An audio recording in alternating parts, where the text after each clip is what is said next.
Bienvenue dans M&A Insider. Je suis Valentin Freudenreich et je vous propose le podcast qui dévoile les coulisses de la cession d'entreprise. Ici, pas de détour. On parle stratégie, secrets bien gardés et erreurs à éviter. Que vous soyez banquier d'affaires, investisseur en private equity ou dirigeant, chaque épisode vous apporte des insights concrets. Cela fait maintenant plus de 10 ans que je travaille en M&A et j'ai toujours été frustré par le manque de contenu partagé. Avec M&A Insider, nous allons progresser et enrichir ensemble ce domaine. C'est parti.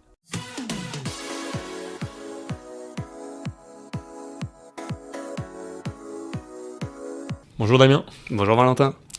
Écoute, je suis ravi de t'accueillir pour échanger cette fois sur une nouvelle discipline de l'environnement M&A, donc l'environnement de la cession d'entreprise ou du financement. La fiscalité. Donc, tu traites de sujets sûrement plus larges que juste les opérations, mais on va y venir au cours de cet enregistrement. Donc, écoute, pour commencer, est-ce que tu peux te présenter ? Oui, moi je suis Damien Basson, avocat spécialisé en fiscalité, associé au sein du cabinet Inlo. Et je suis ravi de pouvoir répondre à tous les sujets de fiscalité dans l'environnement M&A avec toi aujourd'hui. Déjà, pour débuter, est-ce que tu peux juste nous parler de ton parcours parce que si je me trompe pas, tu as fait une école de commerce, donc tu finis sur une voie différente de ce que te prédestinait en tout cas le début. Voilà, est-ce que tu peux nous parler de ça ? Oui, alors effectivement, j'ai commencé en école de commerce, donc j'ai fait HEC, et c'est à HEC que je découvre le droit en parallèle. Et je suis un petit peu tombé dedans, donc j'ai décidé de continuer avec un parcours tout à fait organisé en double diplôme. D'ailleurs, je fais la pub de ce double diplôme qui est vraiment très très bien et j'y enseigne aujourd'hui. C'est le double diplôme HEC Sorbonne, vraiment un parcours très complet de droit des affaires. Et donc c'est ça qui me conduit à m'intéresser au droit des affaires au sens large et plus particulièrement à la fiscalité, avec pas mal de cours en comptabilité en école de commerce, etc. Donc ça mène les chiffres, c'est un univers qui m'a toujours plu, donc c'est ça qui m'a conduit vers la fiscalité. Et après ça, je rentre en tant qu'avocat collaborateur au sein du cabinet CMS Francis Lefebvre. Et en 2018, c'est là où je décide de cofonder le cabinet Inlo avec mon associé Thomas Livnet. Donc ça fait aujourd'hui 7 ans. Voilà.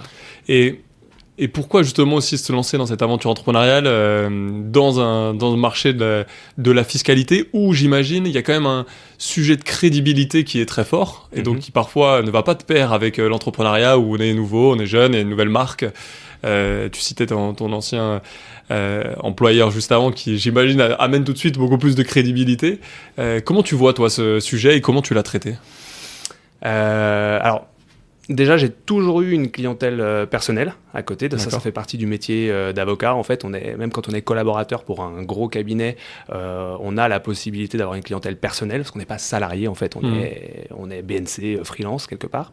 Et j'ai toujours eu cette appétence et cette motivation pour avoir une clientèle personnelle à côté avec beaucoup d'entrepreneurs. Avec des amis justement rencontrés en école de commerce qui eux montaient leur boîte et qu'il fallait accompagner. Mais en 2018, effectivement, c'était un saut vers l'inconnu quand même, parce que j'avais bien conscience que, notamment en fiscalité, la marque du cabinet CMS Francis Lefebvre est très forte, et à juste raison. Et donc, c'était l'inconnu de savoir si, en créant le cabinet Inlo, inconnu au bataillon, on allait avoir la même fidélité ou la même attraction pour les clients. On se rendait compte quand même que, alors sur la typologie de clients qui nous intéressaient vraiment quand on a créé Inlo, c'est-à-dire des entrepreneurs, des dirigeants, finalement, la marque était potentiellement moins importante que la personnalité de l'avocat qu'on a en face, parce que notamment en M&A, on vit des moments forts aux côtés du client. On vend pas une société tous les ans, c'est parfois une seule fois dans une vie ou deux fois dans une vie, donc c'est des moments qui sont très forts, et on se rendait compte que les clients sont quand même attachés à la personnalité de l'avocat, et c'est un accompagnement plus global. Et donc voilà, et aujourd'hui renvoyer aussi une image d'entrepreneur, C'était ça qui était important pour nous. Et finalement, en créant Inlo, en créant son propre cabinet, en réfléchissant comme des entrepreneurs, même pour nous-mêmes, en créant le cabinet, finalement, il y a une identification peut-être qui peut se créer où nous, on a tendance à, parmi les avocats qu'on recrute, les associés qu'on a choisis pour rejoindre le cabinet, à chaque fois, c'est des personnes qui ont cet ADN, cette fibre entrepreneuriale et qui vont avoir une vision théorique du droit, mais pas que, extrêmement pratiques, qui vont être capables de se mettre à la place du client, comprendre le business et avoir cet œil entrepreneurial. Et donc voilà, donc en créant Inlo, on a fait ce saut dans l'inconnu en faisant le pari de se dire si on est des avocats qui essayons de ressembler un petit peu, ou en tout cas d'être capables de par notre expérience de se mettre à la place de nos clients, peut-être qu'on se comprendra et peut-être qu'ils oseront venir nous voir même si on n'a pas encore la même marque que les autres cabinets. Et écoute, ça a plutôt fonctionné jusqu'ici. Ouais, je comprends ça totalement. C'est aussi tout l'objet quand on a créé Integrity, c'était de croire dans le fait que c'est un métier de personne, très intuitif personae, et qu'il faut réussir à décrocher la confiance d'un dirigeant pour mener son opération, le conseiller sur sa fiscalité, des enjeux charnières pour un dirigeant. Mais ça amène à ma question de, toi, comment est-ce que tu as développé aussi un peu ces soft skills pour obtenir la confiance ? Tu vas me donner une première réponse en se disant, tu as essayé de creuser dans ton réseau, donc j'imagine plutôt des entrepreneurs jeunes au départ, mais là, Inlo a bien grandi, donc maintenant tu t'adresses aussi à une multitude de dirigeants. Et ça, on le traite pas trop pendant nos études aussi, ce côté soft skills, création de confiance. Comment toi, tu développes cela concrètement ? Alors, c'est vrai que dans les études école de commerce, ça a un petit peu aidé parce que on voit beaucoup de choses et pas que du droit. Je pense qu'il y a beaucoup de curiosité aussi à avoir parce qu'il y a énormément de choses à découvrir dans le droit, c'est sûr, mais il faut être curieux de tout. Donc, en étant curieux, on se passionne pour beaucoup de choses et c'est surtout être curieux de son client. En fait, nous, c'est vraiment, moi, c'est vrai, c'est être intéressé aussi, vraiment intéressé par son client. On peut traiter un dossier sans même savoir quelle est l'activité de la société du client. Et c'est des remarques qu'on se faisait parfois. Moi, je me souviens quand j'étais collaborateur, on disait, mais je ne sais même pas en fait quelle est l'activité de la société pour lequel je travaille. Aujourd'hui, moi, c'est la première chose que je fais en fait. Quand je reçois un email d'un client qui me demande une mission, j'aime bien en fait aller voir sur LinkedIn, sur Google, me renseigner sur quelle est l'activité de ce client. Et en fait, c'est juste être curieux et le client le sent. Enfin, je pense que quand on est curieux, qu'on s'intéresse vraiment et qu'on n'essaye pas juste de dupliquer le schéma, la structuration qu'on a faite déjà 50 fois dans un M&A, mais de tenir compte de la spécificité, de la demande particulière d'un client qui dit voilà, moi je vends, mais il y a tel point qui est très important. Voilà, et c'est entendre ces points-là et être capable de structurer différemment parce qu'on a entendu et qu'on a été curieux de son client. Et moi, il y a une chose que je dis souvent, c'est ce qui me fait vraiment aimer mon métier, c'est que j'ai l'impression de vivre 1000 vies professionnelles en même temps. Et ce sentiment-là, je pense qu'il naît aussi de la confiance que nous donnent les clients, mais aussi de la curiosité qu'on a pour eux. En fait, si on se met vraiment à leur place dans leur process de M&A ou autre, parce qu'on accompagne aussi les clients qui sont en train de créer leur boîte, de s'associer, qui ne sont pas forcément en phase de M&A, mais voilà, à chaque fois, si on se met vraiment à leur place et qu'on se dit, mais si c'était pour moi, qu'est-ce que je ferais, qu'est-ce qui me semblerait bien, qu'est-ce que j'essaierais de mettre en place, en fait, personnellement, j'ai vraiment ce sentiment de vivre le moment à leur côté et d'avoir une expérience décuplée parce que de par le métier, on a la chance d'accompagner plusieurs personnes par jour, etc. Donc on vit plusieurs vies professionnelles. Parler de côté entrepreneur, je sais que moi j'en ai déjà parlé dans un autre podcast, mais on a essayé avec des petits outils sur Notion de montrer tout le process M&A avec du contenu sur chaque étape, faire des petits liens aussi entre des CRM pour permettre à des clients de suivre en temps réel les échanges qu'on a avec des acquéreurs. Mais est-ce que toi, dans un domaine comme la fiscalité, où c'est pas si facile de révolutionner, proposer, je sais quand on avait discuté, tu m'avais parlé de petits outils de simulation aussi. Est-ce que tu peux nous en parler sur ce que tu as mis en place pour aussi démontrer factuellement à un client ce qu'il a avec toi ou avec Inlo ? Alors on essaye de mettre en place des choses, alors c'est peut-être pas aujourd'hui aussi poussé que ce que tu arrives à faire pour l'avoir vu. déjà, pour parler de la fiscalité sur une opération de M&A, c'est pas très original, mais on va simuler dans Excel au mieux possible et au plus pédagogique possible les conséquences de l'opération et des différentes structurations possibles pour le client. Pour moi, l'innovation, elle peut passer par l'outil qu'on utilise. Effectivement, aujourd'hui, là, on utilise Excel, on pourrait utiliser d'autres choses, voilà. Mais ça passe aussi par le design, je pense, rendre en fait le fichier Excel lisible, pédagogique et avec quelques cases qui peuvent être modifiées par le client, que ce soit les bonnes et que ça lui affiche les bonnes informations. C'est ça qui est pour moi très important, parce qu'on peut avoir des Excel parfaits, magnifiques, qui simulent tout à l'euro près, mais qui sont illisibles pour la personne qui ne l'a pas créé. Aujourd'hui, c'est plutôt cet effort-là qu'on essaye de fournir nous aussi, c'est de rendre les choses lisibles, de simplifier, quitte à ne faire apparaître que les onglets de synthèse et de séparer un peu la machine de traitement à côté, quoi. Voilà, après sinon au cabinet, effectivement, tu me poses la question, je pense qu'on en a déjà parlé, mais la tech est très importante. On utilise des outils de partage de savoir comme Notion, effectivement, sur l'intelligence artificielle, sur le CRM, on a mis des choses en place, et c'est sur l'automatisation aussi qu'on a fait beaucoup de travail. Alors ça joue pas forcément au quotidien en fiscalité, mais sur la partie corporate, la partie juridique du M&A, c'est parfois plus important quand il y a des choses à automatiser, des bulletins de souscription où on a des centaines de docs un peu identiques, mais voilà, où c'est là-dessus on a vraiment mis en place des choses avec des solutions comme make.com par exemple, qui peuvent permettre des API avec beaucoup d'autres solutions, et ça fait gagner pas mal de temps, plutôt dans l'automatisation de données, je dirais. Après en fiscalité, on n'a pas encore craqué vraiment les choses. L'effort qu'on essaie de faire, c'est plutôt sur la lisibilité de l'information, parce que la fiscalité est quand même une matière complexe à appréhender pour le client parfois, donc avoir une restitution claire, quoi.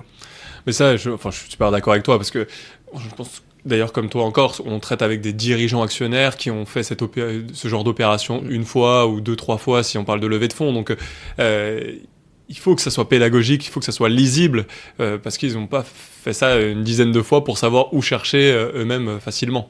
Donc c'est comme ça qu'on crée la confiance aussi, j'imagine, dans les chiffres que tu présentes. Il faut que la personne en face les comprenne facilement. Et donc c'est maintenant ma question, c'était, est-ce que là sur la partie automatisation, est-ce que ça se voit du côté client? Est-ce que tu vois aussi des innovations qui changent la manière les rendus ou tout ce qui est visible côté client? Ou alors là c'est plus une question en interne de ta manière de travailler avec ton équipe ou avec tes associés? Alors l'automatisation, ce que ça change pour le client, c'est surtout les honoraires. Parce que si on automatise, on a moins de temps à passer, donc ça fait des honoraires plus maîtrisés, on va dire. Et oui, côté client, ça garantit le zéro coquille. Parfois, c'est compliqué quand on n'a pas d'automatisation. Mais aujourd'hui, sur cette partie-là, je pense que c'est plutôt en interne que ça facilite notre travail, et ça nous permet de nous concentrer davantage sur vraiment ce qui a de la valeur ajoutée, quoi, la réflexion sur la structuration, l'analyse, plutôt que d'avoir du temps à passer sur de la production sans valeur ajoutée pour le client.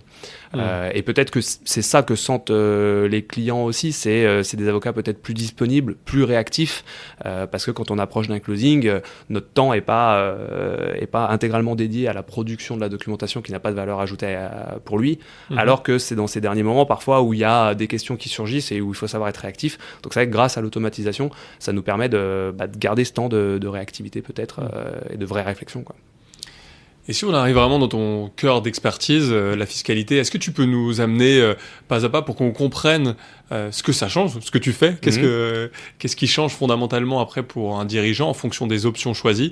Si on se dit, voilà, moi je suis un dirigeant qui a une société qui vaut 10, 15 millions d'euros, je détiens mes parts en nom propre simplement depuis 10-15 ans, une société que j'ai cofondée. Voilà, comment toi tu traites ce sujet là, si tu étais face à un dirigeant, qu'est-ce que tu lui expliquerais, et pour lui faire comprendre au début, en tout cas de manière synthétique, ce qu'il peut faire et qu'est-ce que ça va changer pour lui? Ok, donc on prend l'exemple d'un dirigeant d'entreprise qui a créé son entreprise et qui la détient depuis 10 ou 15 ans et qui est sur le point de la vendre. Il a reçu une jolie LOI, on est d'accord, Valentin ? Exactement. Je commence toujours par le point de départ. Donc là, imaginons qu'il détient ses actions en direct. Il n'a jamais rencontré d'avocat fiscaliste dans le passé, il n'a rien structuré de particulier. Donc je commence toujours par lui décrire la fiscalité s'il n'a pas recours à nous. Et au cas particulier, aujourd'hui, c'est la flat tax de 30%, 34%, 4% de contribution exceptionnelle sur les hauts revenus. Ça, c'est les 34%. Le point de départ, la petite valeur ajoutée du rendez-vous qu'on peut avoir avec le client, même s'il ne prend pas notre service derrière, c'est de lui dire qu'en tant que fondateur de sa société qu'il détient depuis plus de 10 ans, il aura le droit potentiellement à un régime plus favorable. Il peut opter pour l'ancien régime qui s'appliquait à l'époque Hollande, on va dire, qui lui permet d'avoir des abattements pour durée de détention et qui lui fait gagner 6% d'impôt. Au lieu d'avoir 34%, il va tomber à 28%. Okay. Ça, c'est si on structure rien.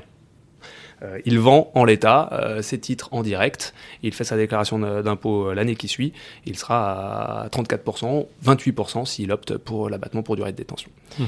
En tant que créateur d'entreprise et du fait qu'il détient les titres depuis plus de 8 ans. Après, il y a plusieurs choses qu'on peut mettre en place pour qu'il améliore sa fiscalité. La première, c'est, en gros, il y a 2 schémas. Il y a le schéma qu'on appelle d'apport-cession et le schéma de donation-cession. L'apport-cession, ça constitue à transférer ses actions à une société holding avant de les vendre à l'acquéreur. Donc c'est un schéma qui est tout à fait légal, qui est prévu par le Code général des impôts, à l'article 150 BTR. Donc là, on a un fondateur qui va apporter les titres de sa société à une société holding, tout ou partie de ses titres, et la holding va les revendre dans la foulée.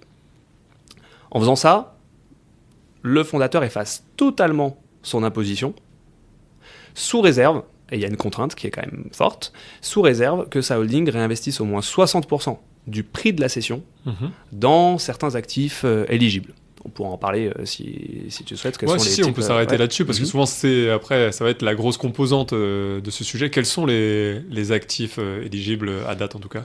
Ok, donc il efface tout impôt, sous réserve de réinvestir au moins 60% du prix de cession.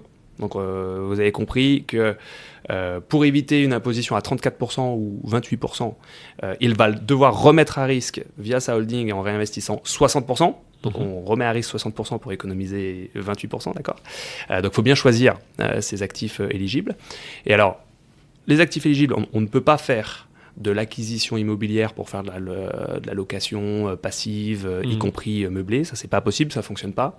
On ne peut pas non plus acheter des titres en bourse et boursicoter. Il faut vraiment réinvestir dans des activités dites commerciales, industrielles, etc. Donc c'est par exemple la souscription à des augmentations de capital de start-up, de PME. D'accord ? Donc si le client veut remonter une société derrière et qui veut souscrire au capital de la nouvelle société qu'il crée, ça fonctionne. Alors dans une opération de M&A, c'est rarement possible parce que souvent le fondateur doit rester et accompagner l'acquéreur. Mais aujourd'hui, il y a aussi pas mal de fonds d'investissement qui se structurent et qui sont éligibles au réinvestissement dit apport-cession, dit 150 BTR. Et donc ça, c'est pas mal. Il y a pas mal de banquiers privés, de family office ou d'autres acteurs qui peuvent proposer des investissements éligibles à apport-cession. Donc, donc on peut réinvestir dans un fonds d'investissement éligible. Donc ça permet de diversifier son risque. Il y a des professionnels qui vont faire plusieurs investissements pour nous. Et donc si on diversifie le risque, on diminue le risque de perdre les 60% qu'on réinvestit. En revanche, il faut savoir qu'il faut bloquer l'argent 5 ans sur des fonds d'investissement. Voilà. Après, il y a pas mal d'autres types de fonds. Je me dis, si on crée sa société, parce que tu me dis, c'est vrai que nous, on le voit dans les opérations de cession, on demande souvent à un dirigeant de faire une période de transition d'1 an, 2 ans, voire plus s'il y a des sujets d'earn-out et de réinvestissement dans le nouveau groupe. Mais est-ce qu'on peut apporter ces 60% un peu en levée de fonds dans une nouvelle société, mais qui reste un peu passive ? Est-ce que tu as déjà vu ce schéma ? Qu'est-ce que va demander l'État pour montrer qu'il y a un vrai projet entrepreneurial qui se développe ? J'imagine qu'il y a forcément un contour là-dessus, mais lequel est-il ? Ouais, alors, un point à préciser, justement, merci pour la question, c'est que ce réinvestissement de 60%, il doit être fait dans un délai de 2 ans à compter de la cession. Donc effectivement, il faut aller vite, comme tu le dis. Donc on pourrait être tenté de se dire, je sais que je vais recréer une boîte, donc je vais créer une coquille, je vais investir tout de suite ce qu'il faut, et puis je la démarrerai quand je la démarrerai.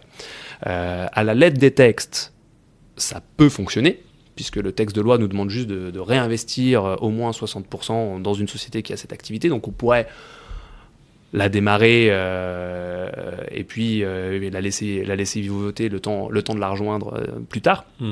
Après, en fiscal, il y a cette notion d'abus de droit à laquelle il faut toujours faire réfléchir et faire attention. C'est des zones grises, donc c'est à l'appréciation des dossiers. Effectivement, c'est des questions qu'on me pose souvent. On peut arriver à le structurer et tout dépend en fait quel est le délai derrière pour la mettre en œuvre. Parce que si on réinvestit beaucoup, mais qu'en fait on ne démarre vraiment l'activité que plus de 2 ans après, on peut considérer qu'on a contourné l'intention du législateur, parce que le législateur exigeait un réinvestissement dans les 2 ans. Donc si on réinvestit vite, mais qu'on ne démarre vraiment l'activité qu'au-delà de 2 ans, il y a un risque d'abus de droit peut-être non négligeable, parce qu'on a mis plus de 2 ans à l'utiliser finalement, cet argent. Il y a une question aussi qui m'est souvent posée par les clients, c'est de dire, moi j'ai des clients qui me disent, moi je vais recréer ma boîte, je pense que j'ai besoin, admettons, de 100 000 euros pour la créer, mais est-ce que je peux mettre 500 000 dedans ? Est-ce que je peux mettre plus que ce dont j'ai vraiment besoin pour me permettre de remplir mon obligation de réinvestissement ? Là, c'est pareil, on est un petit peu dans une zone grise. Et la question qu'il faut se poser, c'est est-ce que ce surinvestissement pourrait être contesté par l'administration fiscale qui, voyant que 400 000 euros dorment sur un compte et qu'il y en a 100 000 qui font vraiment tourner l'activité et qui ont été nécessaires au démarrage, pourrait considérer qu'on a apporté plus de manière abusive en contournant l'esprit du législateur. Voilà. C'est des zones, c'est des zones qui sont grises, malheureusement. Il y a pas... Et tout est une question d'histoire et de cas par cas, quoi. Donc on en était, je crois, au sujet apport-cession. Tu nous as parlé du délai, tu nous as parlé des fonds, ou en tout cas des endroits sur lesquels on pouvait réinvestir.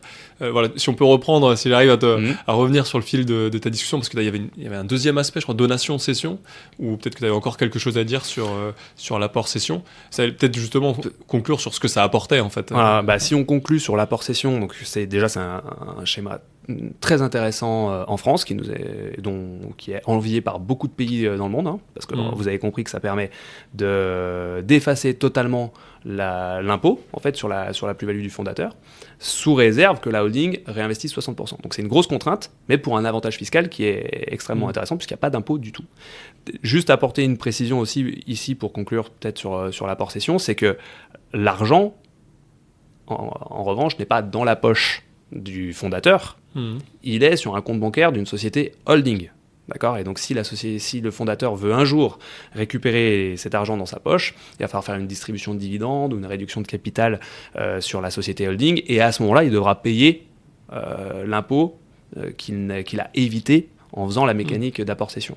Donc, si on doit conclure, l'apport-cession, c'est un mécanisme qui est très, très efficace quand on a de l'argent à réinvestir. C'est-à-dire quand le prix de cession de son entreprise va au-delà des besoins personnels et des envies perso qu'on a d'acheter une résidence secondaire ou autre. Et donc, moi, j'ai tendance à dire aux clients, dans ce que vous allez percevoir, quelle est la partie que de toute façon, vous savez que vous allez la réinvestir, soit le mettre sur des contrats d'assurance vie, soit la réinvestir en tant que business angel, etc. Eh bien, c'est ça qu'il faut loger peut-être dans une holding via cette mécanique d'apport-cession. Ça m'amène plein de questions, mais je me les note parce que pour que je les retrouve. Mais est-ce que là, depuis la holding, finalement, on ne peut pas aussi rémunérer, en tout cas avoir cet argent pour gérer une partie de sa vie perso? Je m'explique. Là, tu parlais d'une résidence secondaire. Est-ce qu'on ne peut pas, depuis la holding, acheter cette résidence secondaire? Ce serait un investissement de la holding. Est-ce que ça, c'est possible? Même, est-ce que sa résidence principale peut être achetée via la holding? Qu'est-ce qui est possible sur ces sujets-là? Alors là, on rentre dans un univers où la question est très fréquente et où malheureusement, on est dans une zone fiscale très complexe en France, la fiscalité immobilière. Mais c'est une question que tout le monde se pose, mais à laquelle il est difficile de répondre. Tout dépend du projet derrière. Si on est sur l'acquisition d'une résidence principale, Moi, j'ai tendance souvent à conseiller l'acquisition des résidences principales en dehors de toute société. Okay. Parce qu'il y a effectivement la fiscalité, mais derrière une résidence principale, il y a plein d'autres choses. Il y a du droit civil, il y a la vie de tous les jours. Donc, il y a les questions d'IFI avec les abattements de 30% qu'on n'a pas dans une société holding, etc. Donc, il y a beaucoup d'aspects qui rentrent en jeu. Donc, les résidences principales, si je devais me résumer et donner des conclusions de plusieurs réflexions dans plusieurs dossiers, souvent, on préfère la loger en dehors de société holding et plutôt en direct. Il n'y a pas de vérité absolue, il y a des cas où c'est pas vrai, mais dans la majorité des cas, on préfère avoir la résidence principale en dehors. Sur des résidences secondaires, j'aurais tendance à dire tout dépend si il va y avoir de la location via Airbnb par exemple, ou une simple occupation par le client lui-même. Pourquoi ? Pour des raisons fiscales en fait, parce que quand on tire les tableaux Excel sur beaucoup d'années, on se rend compte d'une chose. Là, j'imagine que tu m'as posé la question parce que tu te dis, bah tiens, c'est intéressant, on a une holding qui va avoir du cash. Il y a 40% qui sont libres, parce qu'il y a 60% qui sont contraints, mais il y a 40% qui sont libres. Donc pourquoi ne pas les utiliser pour acheter une résidence secondaire ? Et ça, effectivement, c'est très optimisant, parce qu'on a un apport, on a du cash directement pour acheter cette résidence secondaire, alors que si je devais sortir ce cash de la holding, je paye de la flat tax de 30% et je n'ai plus que 70% d'apport pour acheter ma résidence secondaire. Donc autant passer directement par la holding. Ça, c'est vrai, et c'est ce qu'on appelle l'avantage fiscal à l'entrée. C'est-à-dire au début du projet d'acquisition, j'économise quelque part tout de suite 30% parce que j'utilise le cash là où il est sans me le redistribuer à moi-même. En revanche, comme mon bien immobilier va être détenu par une société soumise à l'impôt sur les sociétés, elle est obligée de gérer ce bien immobilier en toute indépendance, avec son propre intérêt social à elle. Et donc même si je suis actionnaire à 100% de cette société, elle n'a pas le droit de me louer le bien gratuitement. Donc à partir du moment où je vais acheter ma résidence principale via ma holding, eh ben, je vais devoir, ma résidence principale ou secondaire d'ailleurs, à chaque fois que je vais l'utiliser, je vais devoir verser un loyer. Et donc dans le temps, quand on tire le tableau Excel, si on fait la somme de tous les loyers qui sont versés au bien immobilier, les loyers, c'est du cash qui est sur mon compte personnel, sur lequel j'ai déjà payé les cotisations sociales, l'impôt, que je réinjecte dans une société, qui va dessus payer de l'impôt sur les sociétés. Et si un jour je veux me le réapproprier, qu'il revienne sur le compte bancaire sur lequel était le cash au début que j'avais remis dans la holding, je vais devoir payer la flat tax sur les dividendes. Donc en fait, j'ai un vrai avantage à l'entrée, mais après j'ai un inconvénient tous les ans quand je verse des loyers à la holding. Et donc si je tire le Excel trop longtemps, la fiscalité de tous ces loyers peut à un moment donné compenser l'avantage à l'entrée. Plus, si un jour je revends ce bien immobilier, il y a la fiscalité liée à la plus-value de revente du bien immobilier qui est plus défavorable pour une société à l'impôt sur les sociétés qu'un particulier. Surtout si le bien est détenu longtemps. Voilà. Donc c'est une question très complexe. Mais donc si je devais te faire une petite conclusion, parce que moi j'aime bien avoir des grands cas majoritaires pour éclairer les clients aussi parfois. Résidence principale plutôt en dehors de la société holding. Résidence secondaire, c'est plutôt pas mal de le faire via une société holding à partir du moment où on pense la louer. On va l'occuper quelques week-ends et quelques vacances et le reste du temps, on va faire pas mal de locations Airbnb par exemple. Là, le schéma avec la holding peut être assez sympa. Et même pour continuer là-dedans, parce que c'est vrai que là j'ai aidé et qui me disait mais qu'est-ce que je vais pouvoir faire avec ma holding. Et il m'a posé la question justement sur la résidence secondaire, donc je pourrais peut-être lui apporter d'autres informations, mais il me posait la question même sur est-ce que mon véhicule pour être dedans, voilà, quel autre type de frais je vais pouvoir, de ma vie personnelle, je vais pouvoir mettre dans cette holding. Dans les grandes lignes, est-ce que tu en as d'autres qui pourraient les orienter aussi vers ce schéma-là ? De manière générale, la question qu'il faut se poser, c'est est-ce que ces frais-là sont engagés en cohérence avec l'activité de ma holding ? Si la réponse est oui, alors c'est des dépenses que je peux loger dans ma holding. Par exemple, la société holding, elle peut, si on a un client qui a investi par exemple dans des startups, il est au board de startup, via sa société holding, peut-être il dirige d'autres filiales ou sa société opérationnelle. À partir de ce moment-là, il peut y avoir un véhicule de fonction, il peut y avoir des dépenses de restauration, parce qu'il y a des restaurants avec des clients, avec des personnes qui sont rencontrées dans le cadre du board. Enfin, tout ce qui peut permettre l'activité de la holding, ce sont des dépenses qui peuvent être engagées par la société holding. Et si on en vient, alors l'autre question que j'avais, parce que c'est pareil, ça, je me souviens d'un LBO qu'on a fait au tout début d'Integrity. Il y avait quand même un des dirigeants qui nous disait, moi je pense il avait sa holding d'ailleurs, une autre holding au Luxembourg. Et justement, il considérait que la fiscalité en France était trop élevée, et donc il parlait du Luxembourg, la Suisse. Là, vraiment, je te pose une question sans bien maîtriser la fiscalité de ces autres pays, mais comment est-ce que toi, qu'est-ce que tu réponds à un dirigeant qui doit venir te voir et dire moi je veux partir au Luxembourg, en Suisse, en Belgique, qu'est-ce qu'il a gagné, quelle est la réalité aussi derrière la fiscalité de ces pays-là, encore une fois, si on limite dans le cadre d'un dirigeant d'une PME qui cède sa société, donc entre 10, 15, 30 millions d'euros. Tout est dans le « moi, je veux partir ». Quand on part, il faut vraiment partir. Et il y a deux aspects dans la question. Le premier aspect, c'est sur la cession des titres de la société qu'on a créée. Et après, il y a l'aspect de où est-ce que je vais loger ma holding si jamais je fais de l'apport-cession. Sur le premier aspect de la plus-value quand je vais vendre les titres de ma société, la question de moi je veux partir et je voudrais plutôt la fiscalité de la Belgique, du Luxembourg, etc. au moment de la cession, ça s'anticipe en amont. Ça se fait pas au dernier moment. Parce qu'en France, on a le mécanisme d'exit tax qui fait qu'au moment où on quitte la France, où on passe la frontière pour aller vivre ailleurs, on va cristalliser la plus-value latente qui existe sur les titres. Et le jour où on va recéder les titres derrière, eh bien, la France aura le droit de prélever l'impôt sur cette plus-value latente. Donc en fait, si on ne l'anticipe pas, on voit bien qu'il n'y a pas d'optimisation à partir au dernier moment. Ensuite, quand on part, il faut vraiment partir. Et donc, on peut choisir un pays pour la fiscalité, certes, mais il faut aussi penser à toute la famille qu'on va emmener avec nous, à nous aussi, notre quotidien. Il faut que ce soit un pays dans lequel on a envie de vivre, parce que changer de résidence fiscale, ça veut dire déménager sa famille, scolariser les enfants ailleurs, etc. Et ça, c'est important. Parce que si la famille reste en France, si on a toujours à disposition des biens immobiliers en France, etc., il n'est pas certain que la résidence fiscale ait changé. D'accord ? Donc on peut passer l'essentiel de son temps en Belgique. Si notre famille et nos enfants sont toujours en France et scolarisés en France, il y a des chances qu'on soit toujours considéré comme résident fiscal en France. Voilà. Okay. Donc c'est pas évident. Donc ceux qui seraient intéressés par d'autres fiscalités que celle de la France, ça suppose de vraiment partir et ça se prépare plutôt en amont plusieurs années avant et pas au dernier moment juste avant la cession. Et après, la question du client qui fait de l'apport-cession et qui crée sa société holding et qui se dit est-ce que j'ai pas intérêt à la créer en Belgique, au Luxembourg, plutôt que de la créer en France.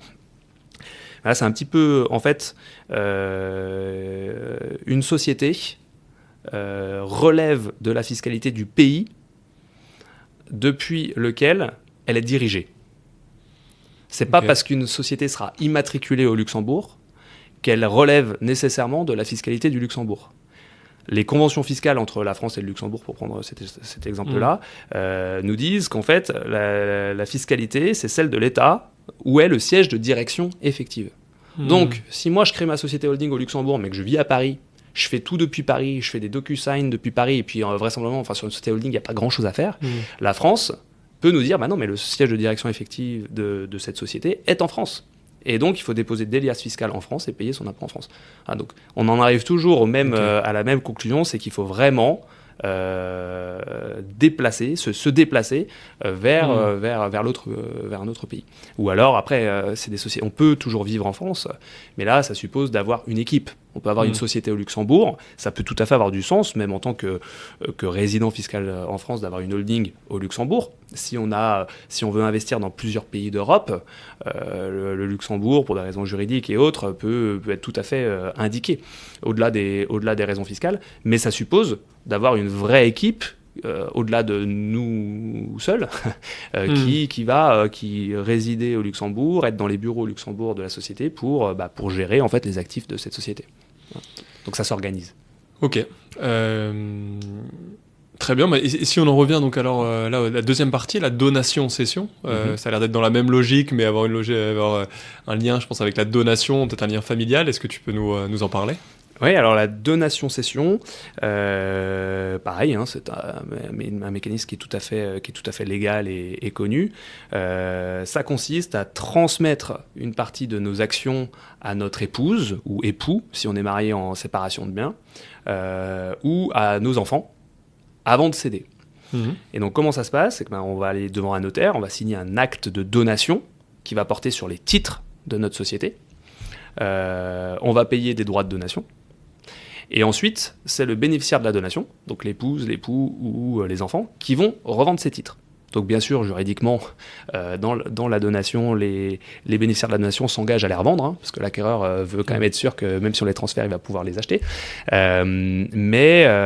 Donc, on va payer des droits de donation, et ensuite, les titres vont être revendus par les bénéficiaires de la donation sans plus-value.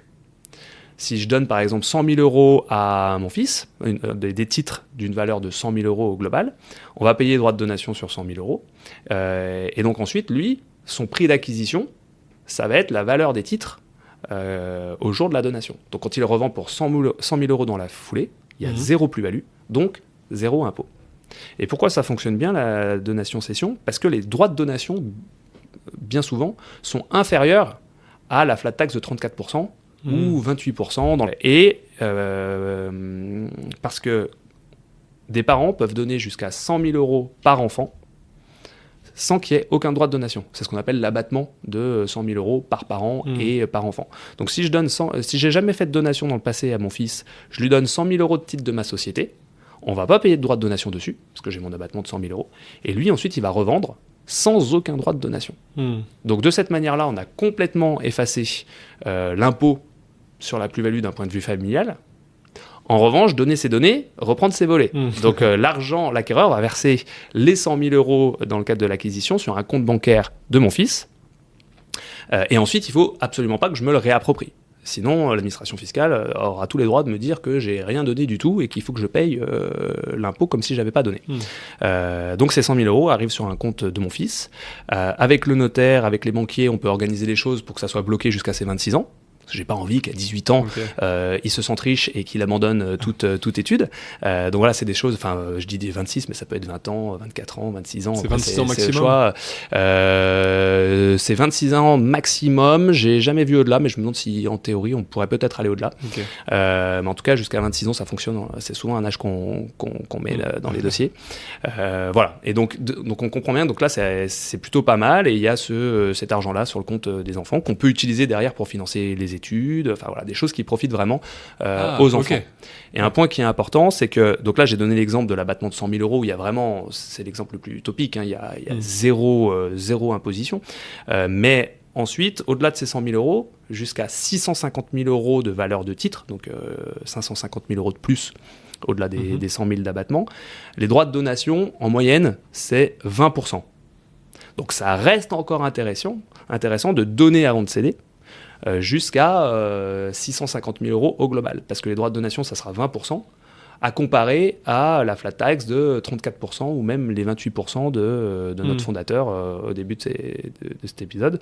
Et d'autant que... c'est le même risque que ce que tu disais juste avant. Ça appartient aux enfants. Juste une petite question. Est-ce que je crois que d'ailleurs, on l'a déjà posé, on a peut-être discuté ensemble, mais est-ce que l'enfant doit être au courant de cela? Parce que ça peut faire aussi une différence. On parlait d'être motivé à 18 ans pour poursuivre ses études. Là, on parle de somme de 650 000 euros, même s'il sait que ça va être débloqué dans quelques années. Est-ce qu'il y a un potentiel de masquer cela aussi Quand l'enfant est mineur, la personne qui accepte la donation, c'est le représentant du mineur. Donc potentiellement, il peut ne pas en avoir connaissance. Après, arrivé à 18 ans, là, il faudrait avoir le point avec un notaire. Mais en principe, les parents mettent un peu au courant à l'âge adulte des enfants de ce qu'ils ont, comment ça se passe. Mais on peut peut-être laisser glisser l'information. Mais en tout cas, quand on donne à des enfants qui sont mineurs, ils peuvent ne pas être au courant. Après, c'est les parents qui décident de communiquer familialement ou pas à leurs enfants. Mais comme c'est l'autre parent ou les grands-parents qui représentent le mineur dans le cadre de l'acceptation de la donation, il n'est pas forcément au courant. Voilà. Ok, pardon, je t'ai coupé, t'allais repartir sur un autre point sur ce sujet-là. T'allais me dire, et en plus, est-ce que... Oui, sur l'intérêt fiscal de la donation-cession. Donc le premier intérêt immédiat, on le voit, c'est l'économie. On passe de 34% à 0% ou de 34% à 20% jusqu'à 550 000 euros au-delà des 100 000 euros d'abattement. Mais en plus de ça, on a déjà transmis. Donc ça, c'est un deuxième aspect du gain fiscal, c'est que quand j'ai donné à mes enfants récupèrent le produit de cession, et ça, c'est déjà transmis. Si je n'avais pas donné, non seulement j'aurais payé les 34 ou 28% à titre perso, mais en plus, le produit de la cession serait arrivé sur un compte bancaire qui m'appartient, et plus tard, j'aurais dû transmettre ça à mes enfants, qui auraient payé des droits de donation ou droits de succession dessus. Donc en fait, la donation-cession est vraiment très intéressante d'un point de vue familial. Parce qu'on économise ce qu'on voit directement sur le papier, la différence entre les droits de donation et la flat tax, mais on économise aussi les droits de donation ou succession futurs sur ce prix-là. Écoute, très intéressant, et j'ai envie d'aller sur une autre question. C'est lors d'une opération de cession, à quel moment tu interviens ? Est-ce que tu interviens vraiment en fin de process, concomitamment, pour essayer d'apporter des améliorations ? Et même dans la même veine, la question c'est, est-ce que tu as déjà vu, tu as des histoires où la fiscalité a joué vraiment un rôle dans une opération de cession, à influencer son résultat, ou en tout cas des discussions entre acquéreurs et cédants via ce sujet. Ok. Tu me feras penser, Valentin, aussi à évoquer après ce que la loi de finances pour 2025 change sur tout ce qu'on vient de se dire d'apport-cession, donation-cession. Okay, il y a des impacts. Alors sur le moment auquel on intervient, idéalement, moi je dis toujours, il faut préparer la cession de son entreprise au moins 3 ans avant une potentielle cession. Je pense que, alors c'est vrai. Pour le fiscal, je vais expliquer pourquoi, mais je pense que c'est vrai aussi pour plein d'autres choses, même financièrement, je pense, pour qu'on soit mis au courant de comment est-ce qu'un EBITDA se calcule, comment travailler les choses, etc. Il y a des choses qui doivent se mettre en place dans la durée. Donc, dans tous les cas, se poser les bonnes questions plus de 3 ans avant le moment où on souhaite vendre l'entreprise, à mon avis, c'est toujours un bon conseil, au-delà même de la fiscalité. Ouais, là, je me permets de réagir parce que ça m'intéresse, et c'est vrai que c'est un élément que je défends aussi pas mal. C'est il y a l'aspect interne de la société, travailler son EBITDA, comprendre aussi comment on calcule une valorisation et comment on passe valeur d'entreprise, valeur des titres. Mais aussi, je trouve ça super intéressant, c'est d'un point de vue externe. C'est de pouvoir déjà prendre le temps d'avoir identifié qui sont les acquéreurs potentiels et de rentrer dans leur radar pour finalement permettre d'anticiper et de savoir quand on va vraiment engager un processus de cession, les acquéreurs nous connaîtront déjà, sauront pourquoi ils pourraient avoir envie de vous acheter. Les opérationnels à l'intérieur de ces sociétés auront aussi votre nom en tête. Donc voilà, il y a pas mal d'éléments, on l'a dit, fiscaux, internes et externes, pour anticiper ces sujets. Et même, je pense à un autre point aussi où les dirigeants sont assez parfois surpris, c'est, on l'a dit au début, il y a toujours des périodes de transition. Et en fait, céder, parfois, ça veut vouloir dire aussi poser les clés et aller faire autre chose. Mais vu qu'il y a une période, les acquéreurs vont demander une période de transition de 1 an et parfois plutôt 2, en fait, non. Après l'opération, il va falloir encore continuer à travailler, surtout s'il y a des compléments de prix, des earn-out associés à ça. Donc oui, anticiper, c'est d'avoir tous ces aspects-là en tête.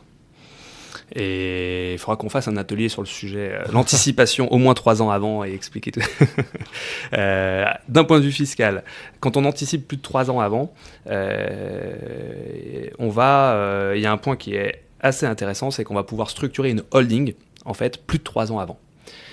Et ça va être intéressant parce qu'en structurant une holding plus de 3 ans avant, on va pouvoir échapper à la contrainte de réinvestissement de 60%.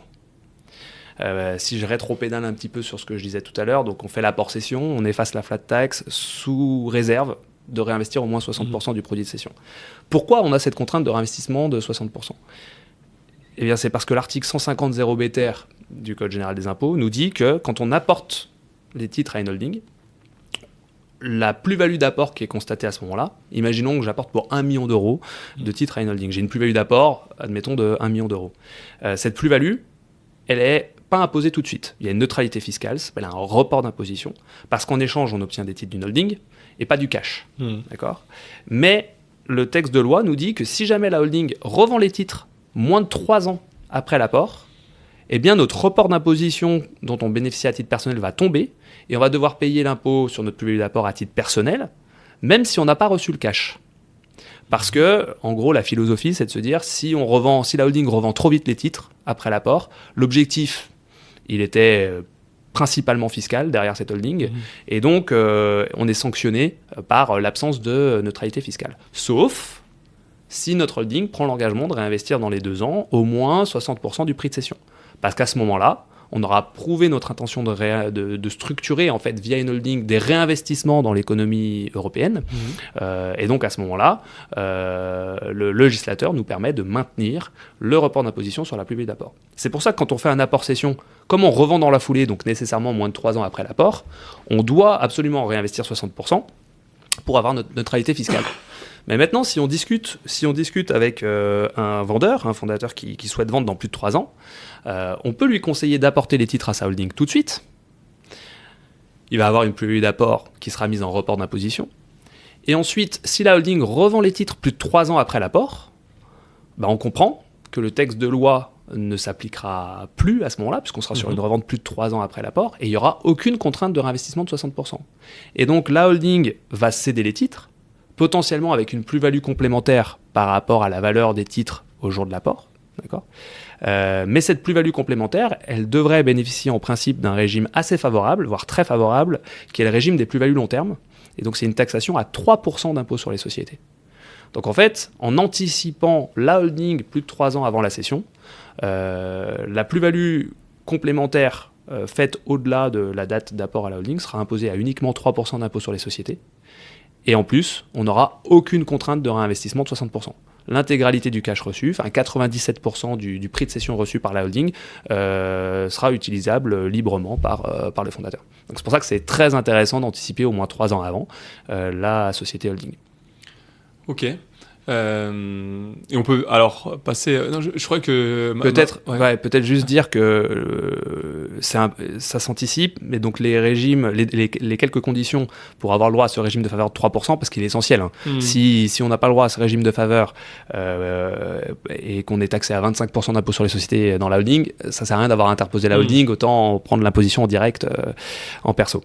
Donc il y a 2 conditions, on va dire, essentielles, les plus importantes pour que la holding bénéficie des 3% d'impôt sur les sociétés, c'est que les titres aient été détenus depuis plus de 2 ans, mais normalement ça devrait être le cas puisqu'on anticipe plus de 3 ans avant, et qui représentent plus que 5% du capital de la cible. Okay. Donc là, ça me fait penser à une question que mes clients me posent souvent, c'est dans notre univers entrepreneurial, une cession peut se présenter parfois plus vite que ce qu'on attendait. Et donc, qu'est-ce qui se passe si j'ai apporté à ma holding en anticipant une cession à plus de 3 ans, mais au bout d'1 an, 1 an et demi, j'ai un acquéreur qui se positionne et qui veut m'acheter ma holding. Là, je n'aurai pas ma condition de 2 ans pour bénéficier de mon régime de faveur, si ma holding vend les titres. Et donc, ça risque d'être catastrophique parce que je vais être imposé à 25% dans ma holding. En plus, l'argent n'est pas dans ma poche. Et donc, je risque de regretter d'avoir fait la holding. Ce qui se passe dans ces cas-là, moi, ce que je recommande toujours, c'est que pendant 2 ans, on garde la holding parfaitement pure. Ce qui fait que si on a la chance, quelque part, qu'un acquéreur se positionne plus tôt, avant les 2 ans, eh bien, on demandera à l'acquéreur d'acheter les titres de la holding plutôt que les titres de la société opérationnelle à la holding. Voilà. Pour l'acquéreur, je l'ai déjà vu de plusieurs fois dans les dossiers, en principe, on arrive à convaincre l'acquéreur de faire ça. À partir du moment où la holding est bien pure, si on a commencé à loger de l'immobilier, des investissements dans d'autres startups à côté, etc., l'acquéreur n'aura pas forcément envie de racheter la holding. Mais du coup, il faut la garder juste bien pure pendant 2 ans. Voilà. Mais ça, c'est intéressant parce qu'en fait, ça fait le lien avec la question que j'avais posée. Est-ce que tu as des anecdotes où la fiscalité a joué un rôle dans la cession ? Là, c'en est une. Est-ce que tu en as d'autres Alors, oui. Et alors, beaucoup dans tout l'univers des management packages, parce que à la limite, ça sera donc tout ce qui est BSPCE, actions gratuites, stock option, et dans la structure. Et quand un fondateur vend sa société, parfois il peut aussi bénéficier de management package sur la société de l'acquéreur pour justement, comme tu le disais, le motiver à rester, à faire la transition aux côtés de l'acquéreur. Mais oui, la fiscalité est souvent un driver de la structuration et d'une cession et de management management package. Et alors là, on prend l'exemple très pur d'un client qui est le fondateur, qui a acquis ses titres au tout début, mais c'est pas toujours le cas. On a parfois des fondateurs qui ont acquis des titres en cours de route, qui ont bénéficié de management package, de BSPCE, d'actions gratuites, etc. Et les régimes fiscaux sur les actions issues de ce type d'instruments sont un peu plus complexes que juste la flat tax. Et donc toutes les mécaniques d'apport-cession, donation-cession s'appliquent pas forcément très bien à ces actions-là. Et souvent, et c'est là où la fiscalité peut driver les choses assez souvent, un acquéreur va acheter la société, mais il ne va pas forcément acheter 100%. Parfois, il demande au fondateur de réinvestir à ses côtés. Il dit, moi j'achète 70% de la société et vous allez réinvestir 30%. Et donc, pendant 5 ans, vous allez rester avec moi et vous referez à nouveau une belle plus-value à mes côtés dans 5 ans quand on fera un LBO secondaire, etc. Et dans ces cas-là, c'est là où la fiscalité parfois peut driver la structuration parce que ce réinvestissement se passe souvent sous la forme d'apport de titres. Sauf que qui dit apport dit qu'en échange des actions, je reçois des actions, je ne reçois pas du cash. Donc moi, en tant que fondateur, je veux que ce soit neutre fiscalement. Parce que sur ce réinvestissement, je ne reçois pas de cash. Donc si j'ai de la fiscalité, je vais avoir du mal à la payer. Ou je vais devoir prélever sur ce que je vends par ailleurs, mais ce n'est pas le même deal. Ce n'est pas le même équilibre, en tout cas, financier. Et c'est là où parfois, sur l'éligibilité au régime de neutralité fiscale, on peut avoir des sujets. Selon l'origine des titres, etc. Et là, la fiscalité devient un driver sur la manière dont on va structurer l'opération, etc. Voilà. Après, en fiscalité, c'est un point qui est important à avoir en tête, c'est qu'il faut... on voit souvent les fiscalistes comme les empêcheurs de tourner en rond, ce qui n'est pas complètement faux parce que c'est une matière technique et les conséquences financières sont immédiates.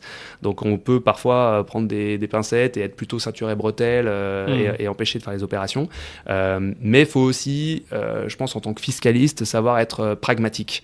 On a une matière qui effectivement peut bloquer et nuire à la créativité de nos confrères corporate, M&A qui ont souvent de très bonnes idées mais après on a du mal à les mettre en musique fiscalement. Mais il faut nous aussi, je pense, savoir être créatif et pragmatique. Parfois, il n'y a pas de solution parfaite. Il faut savoir juste chiffrer les risques, les illustrer et comprendre qu'en fait, ces risques ne sont pas toujours liés à des optimisations fiscales ou des choses comme ça. C'est lié parfois à des contraintes juridiques. Donc, moi, ça m'est arrivé là sur un dossier qu'on a closé le mois dernier où malheureusement, on était obligé de faire un échange de titres là, sur les 30%, je reprends mon exemple précédent. J'avais pas ma neutralité fiscale. Eh bien, il fallait, plutôt que de se dire, non, il n'y a pas de neutralité fiscale, on ne peut pas faire ça, il faut faire autre chose, ok, non, il faut structurer le deal pour permettre le paiement de l'impôt lié à ça éventuellement. Il faut juste prendre la donnée en compte, pas être alarmiste vis-à-vis du client, dire, oui, il y a des deals, c'est comme ça se fait, il y a une contrainte, on est obligé de réinvestir 30%, il ne peut pas y avoir de flux de cash parce que l'économie emploi-ressources de l'acquéreur en face ne lui permet pas de sortir le cash qu'il faut. Et il faut trouver d'autres mécanismes, éventuellement le payer sur l'impôt à côté, négocier des packages complémentaires pour compenser l'impact fiscal qui n'avait pas été anticipé par le fondateur. Enfin voilà, il faut savoir réagir et mettre ça dans les négociations aussi avec nos confrères en corporate M&A. Et c'est ce pragmatisme qui, à mon avis, pour un avocat fiscaliste est important et avoir conscience qu'il ne faut pas être alarmiste, ça je m'en rends de plus en plus compte fur et à mesure des dossiers, c'est que le fiscal, il peut y avoir un côté un peu anxiogène aussi pour le client. Souvent, on est dans des zones grises en fiscal, et donc c'est assez stressant pour le client de lui dire normalement c'est ça, mais il y a peut-être un risque de... voilà, donc savoir chiffrer, savoir dire que c'est normal, c'est souvent comme ça, et voilà, être le plus clair possible et ne pas être alarmiste, être constructif et pragmatique. Ça, je le vois dans les opérations. Je pense que l'élément central, tu l'as dit, c'est chiffrer le risque pour que la personne en face, le dirigeant, puisse prendre une décision en tout état de cause. Parce que sinon, on peut dire, oui, il y a un risque, mais à quel niveau ? Parce que sinon, comme tu le dis, ça fait juste peur, ça peut empêcher de faire quelque chose, alors que le dirigeant, ça fait peut-être 10-15 ans qu'il en prend des risques aussi. Mais des risques qu'il connaît, qu'il maîtrise, qu'il comprend, et donc qui peut... adapter et prendre une décision avec ces risques. Et c'est vrai qu'en tout cas, moi, je le vois sur les parties juridiques des opérations. même si là on dérive sur les garanties d'actifs passifs ou les contrats, lorsqu'il y a un avocat qui parle d'un risque, moi j'apprécie en tout cas qui donne le niveau de risque et ce que ça peut vraiment comporter, parce que sinon ça fait juste peur en fait. Donc j'aime beaucoup ton discours là-dessus et ton pragmatisme. Tu parlais d'anecdotes tout à l'heure, il y a même des anecdotes qui sont très positives pour les acquéreurs parfois. C'est quand j'explique ce régime de faveur via la holding, où je dis si on détient plus de 5% via une société holding, on a une imposition favorable à la sortie à 3% d'impôt sur les sociétés. Moi j'ai déjà eu des dossiers où dans le cadre d'un réinvestissement, mon client réinvestissait de l'argent via sa société holding et allait détenir peut-être 2%, 3% de la société de l'acquéreur. Et quand je lui ai expliqué cette mécanique, il m'a dit mais en fait, est-ce que je peux pas réinvestir 3 fois plus pour détenir plus que 5% et avoir un meilleur régime fiscal à la sortie? Moi, ça m'intéresse. Et là, on se retrouve avec un acquéreur en face qui voit le manager de l'autre côté qui lui propose en fait de réinvestir beaucoup plus. Tout ça est très positif. Et voilà, je trouve que c'est des momentum qui sont, qui sont positifs pour tout le monde, quoi. Ouais, donc ça vaut vraiment le coup. Voilà, je fais ta pub aussi, mais d'intégrer un fiscaliste, soit alors au moins 3 ans avant, mais au moins au moment de l'opération, au début de l'opération, pour traiter ces sujets et puis voir les différentes voies possibles qu'on aura ensuite avec les acquéreurs. Exactement, on revient sur ta question du moment d'intervention. Alors parfois on n'a pas anticipé 3 ans avant, donc le moment c'est les autres avocats. Et en tout cas, nous, chez Inlo, c'est comme ça qu'on fonctionne. Moi, je travaille avec Philippe Balayi, donc notre associé, lui, qui est spécialisé sur la partie corporate M&A. Moi, j'interviens sur la partie fiscale. Et je suis toujours le premier à travailler, en fait. Moi, j'estime que quand je rencontre le client, qu'il y a la LOI signée, ou même en amont de la LOI signée, il faut aller très, très vite pour lui remettre le tableur Excel qui va lui permettre de simuler les apports cessions, les donations cessions, etc. pour qu'en fait, il commence la négociation juridique en ayant déjà mis derrière lui les aspects financiers, qu'il sache ce qu'il aura en net in the pocket, etc. Parce qu'en fait, tant qu'il a pas ça à l'esprit, il n'a pas les données du problème pour négocier sereinement en fait le package, etc. Donc c'est important de savoir ce qu'on a en net à la fin pour dire oui, en fait la structuration qui m'est proposée me convient, j'ai rien d'autre à négocier maintenant que la documentation juridique, le SPA, la GAP, etc. Écoute, je te relance là maintenant sur ce que avril 2025, parce que ça change beaucoup. Est-ce que tu peux nous en parler et puis nous dire ce que tu voulais me dire juste avant? Oui, alors peut-être du coup je vais reprendre un peu d'historique fiscal, de chronologie fiscale. On parlait tout à l'heure des fiscalistes empêcheurs de tourner en rond qui évoquent toujours des risques, des peut-être, mais en fait je sais pas. Dans l'univers du M&A et de la fiscalité, t'as peut-être déjà entendu parler, oui, et nos auditeurs sûrement aussi, des risques de requalification des gains en salaire. Ça en fait ça date de jurisprudence alors historiquement de 2014, mais plus particulièrement de 2021, qui disait qu'à partir du moment où on avait une plus-value, un gain qui était réalisé sur une cession d'actions, et que ce gain était en lien avec des fonctions exercées dans la société, eh bien, il était possible pour l'administration de requalifier le gain de cession en salaire, ce qui conduit à une imposition plus élevée pour le cédant, et en cas de contrôle URSSAF, potentiellement à des cotisations sociales à payer par la société. Et donc, nous, fiscalistes, à chaque fois qu'on était sur des opérations de cession, et a fortiori sur des structurations de management package, donc d'intéressement de salariés au capital, forcément on identifiait que les managers étaient détenteurs d'actions parce qu'ils avaient des actions dans la société, donc il y avait un vrai lien entre leur détention d'actions et du coup le gain qu'ils réalisent sur ces actions et leur fonction dans la société. Et au regard de ces jurisprudences de 2021, on était obligé d'évoquer le risque de requalification en salaire du gain. Et donc là, ça fait peur. Ça conduisait les managers et les salariés à négocier des packages plus élevés en se disant il faut que ce soit plus élevé. Si j'ai un risque, j'aurai un net plus faible, donc il faut que ce soit plus élevé pour que ce soit intéressant pour moi. Donc tout ça était très compliqué et pouvait bloquer et tendre un peu les négociations.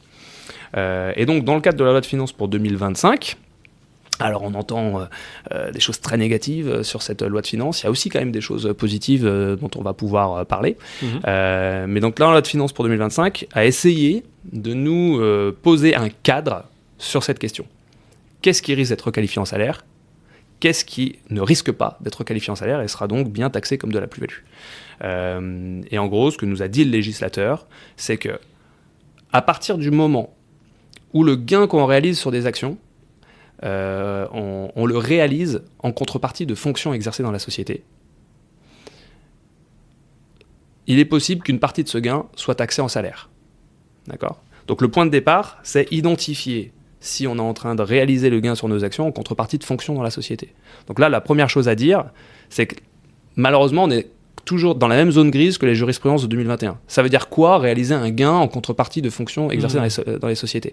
Un salarié qui a acheté des actions sur exercice de ses BSPCE, là, on n'a pas trop de doute. Oui, la plus-value qu'il fait, c'est en contrepartie de l'exercice de fonction, puisque s'il a eu des BSPCE, c'est forcément qu'il était salarié de sa société.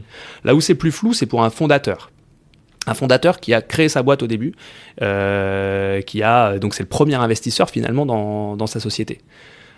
Lui, à mon avis, c'est compliqué de lui dire que son gain, à la fin, il le fait en contrepartie de ses fonctions, parce que c'est le premier investisseur dans sa société.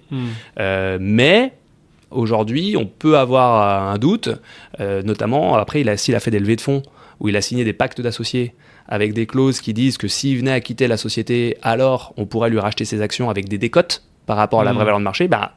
L'administration pourrait dire, s'il y a une possible décote, c'est qu'il y a une partie du gain qu'on pouvait lui enlever, donc il y a une partie du gain qu'il a fait en contrepartie de ses fonctions. À mon avis, ce raisonnement est un peu trop poussé, parce que c'est quand même le premier investisseur, mais ça serait bien que, alors là on est sur un texte tout nouveau, mais ça serait bien que l'administration fiscale dans son BOFIP nous rassure sur ce sujet-là, en disant non, les fondateurs qui ont créé leur société, les clauses de leaver dans les pactes d'associés derrière, c'est pas un objectif de lui donner un gain, c'est un objectif plutôt de sanction. C'est-à-dire si tu quittes la société, on te sanctionne. Mais à l'origine, leurs actions, ils les avaient dès le début. Ils les ont pas souscrites à l'occasion d'une levée de fonds, etc. Donc c'est pour évoquer les zones grises. Mais donc après, même si on a un lien avec les fonctions, le texte de loi est venu sécuriser une chose. Il nous a dit, mais en fait, on va regarder quelle est la performance classique de la société. Et donc, si on a par exemple une société sur la période de détention de nos actions, qui est passée d'une valorisation de 100 à 150, on a eu 50% d'appréciation de valeur. Eh bien, la personne qui détient des actions en contrepartie de ses fonctions va pouvoir faire un gain égal à 3 fois cette performance, tout en étant sécurisé sur le régime fiscal des plus-values. Et c'est la partie de la plus-value qui dépassera x3 qui, elle, sera taxable comme un salaire. Voilà. Donc ça, c'est ce que nous dit la loi de finances de début d'année. Donc de mon point de vue, c'est quand même plutôt pas mal. Et opérationnellement, je le vois, sur les deals qu'on a en cours, ça sécurise pas mal de choses. On sait à quelle sauce on va être mangé. Et donc si je reprends mon exemple, un salarié qui a acheté des titres pour 10, il va pouvoir revendre 25, donc il fait faire 150%, et donc ces 15 de gains seront intégralement taxés en plus-value. S'il revend 30, il va y avoir 5 qui vont dépasser les x3, et donc ces 5-là vont être taxés comme du salaire. Et la loi précise aussi que même si c'est du salaire, la société ne doit payer aucune cotisation sociale là-dessus. C'est le salarié lui-même qui s'acquittera d'une cotisation sociale spécifique de 10%. Voilà. Donc ça a quand même bien été clarifié. Après, c'est peut-être pas le lieu ici, mais il y a plein de... Le texte, comme toujours, et c'est un nouveau texte. Donc il y a plein de zones qui ne sont pas très précises sur comment est-ce qu'on apprécie cette performance, etc. Je l'ai évoqué, c'est quoi un lien avec les fonctions. Donc ça, il faudra que ce soit clarifié. Mais on a au moins ce principe du x3 qui a le mérite d'être posé. Et on sait que tant qu'on ne fait pas plus que x3 la performance des autres actionnaires de notre société sur la période de détention de nos actions, on sera bien en plus-value, même si ce gain, on le fait en contrepartie de nos fonctions et qu'on a plein de clauses de leaver dans le pacte qui peuvent nous permettre de nous en priver, etc. Ouais, mais toi, ça te permet aussi peut-être de donner des réponses beaucoup plus claires maintenant à tes clients là-dessus, parce qu'il y a ces paliers qui donnent des réponses sur ce sujet. Exactement. Et là-dessus, juste un petit point d'attention. Donc l'apport-cession dont on a parlé, ça fonctionne bien sur la partie plus-value. Parce que le report d'imposition s'applique sur des plus-values. Sur ce qui dépasse x3, ça, c'est du salaire, et le report d'imposition ne fonctionne pas sur du salaire. Donc, quand on est juste à avoir en tête, c'est pour ça que je disais sur les apports cession, donation cession, il va falloir nuancer avec cette nouvelle loi de finances. Sur de l'apport cession, ça va bien fonctionner à partir du moment où on est dans les clous du x3. Sur les donations cession, ça fait partie des incertitudes qu'on a. Il est possible que la donation cession ne fonctionne plus, y compris en dessous du x3, y compris sur la partie taxable en plus-value, à partir du moment où on réalise le gain en contrepartie de fonctions dans la société. Donc là, on était sur un exemple de fondateur, où normalement, sur un fondateur, on n'a pas de sujet, même si ça reste à confirmer par l'administration. En revanche, si on est plus sur un salarié qui a vraiment obtenu des actions en contrepartie de ses fonctions dans la société, le salarié ne pourra peut-être pas bénéficier de la mécanique de la donation-cession depuis les modifications de la loi de début d'année. Ok, mais en tout cas, merci pour toutes ces informations. Je pense que ça donne envie d'ailleurs d'en discuter davantage avec toi. Peut-être soit l'objet d'un prochain épisode, soit d'ailleurs de te contacter. Mais j'aimerais passer, là, parce que là, ça fait déjà 1 heure, à un peu mes 2 dernières questions, celles que j'aime bien poser. La première, elle est... Vu que là, on est dans un podcast qui s'adresse beaucoup à des banquiers d'affaires, à des investisseurs, à des avocats, et peut-être même aussi à des dirigeants d'entreprise sur des sociétés de services, où ce que je veux dire par là, c'est que ça reste des sociétés dirigées par des associés. Comme toi, tu peux l'être, Inlo, je crois que vous êtes à 8 associés.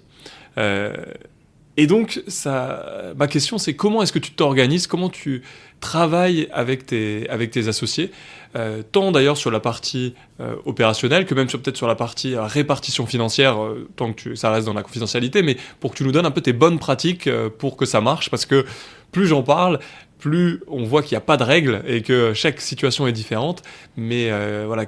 Toi, qu'est-ce qui marche chez toi sur ces sujets pour réussir à travailler, à grandir, à faire grandir ta société entre associés ? Alors, merci pour cette question. Déjà, c'est une question qui est très très importante pour nous. Et dès le début, on s'est dit que notre premier point d'attention, ça devait être le RH et la structuration RH, et entre les associés et vis-à-vis des collaborateurs, etc. Donc nous, ce qui marche aujourd'hui, en tout cas de notre point de vue, c'est peut-être vrai chez nous, mais ce ne serait pas vrai ailleurs.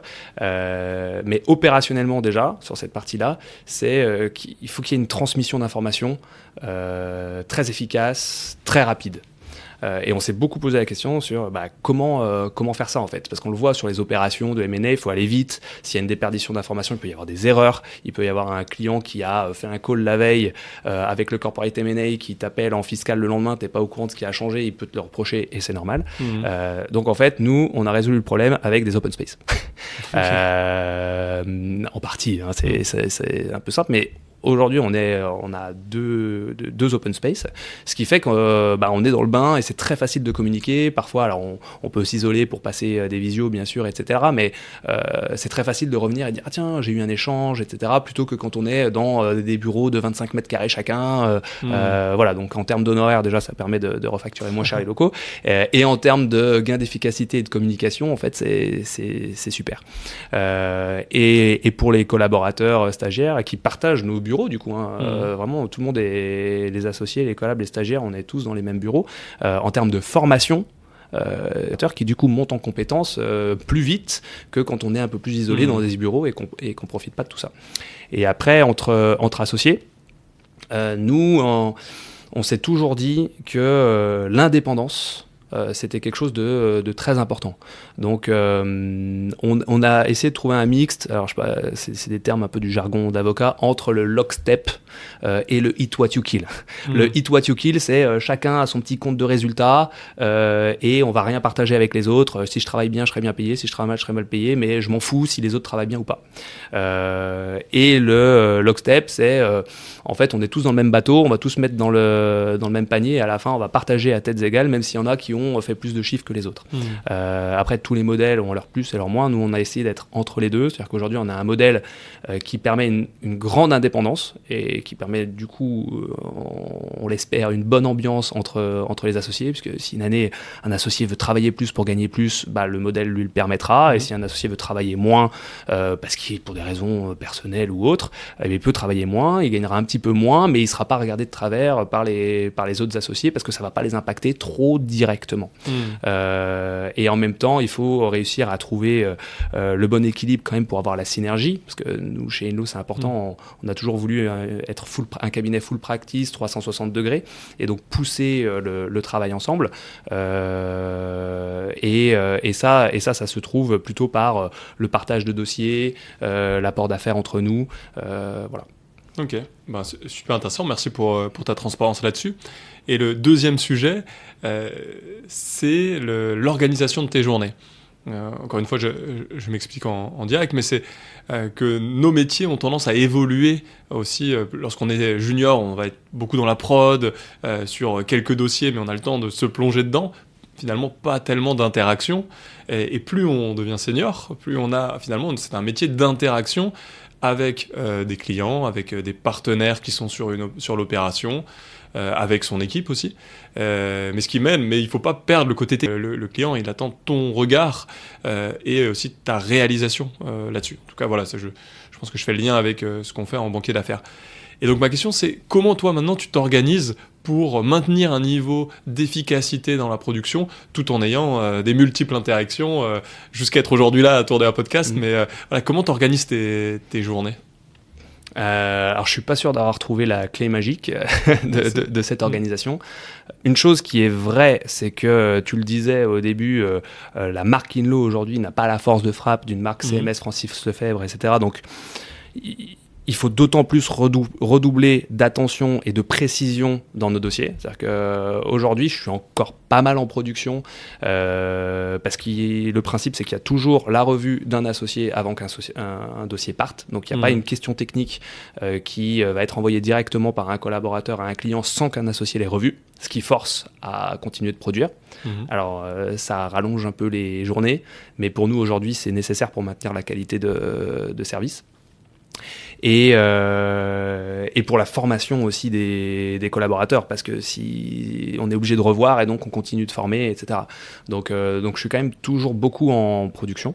Et après ça passe par la formation. Pour moi, c'est la formation des équipes. Je le sens aujourd'hui et j'en profite pour remercier les équipes qui sont fidèles depuis le début d'Inlo, en fait, qu'on a formé depuis les tout premiers jours, et les plus seniors aujourd'hui ont 5-6 ans d'expérience déjà.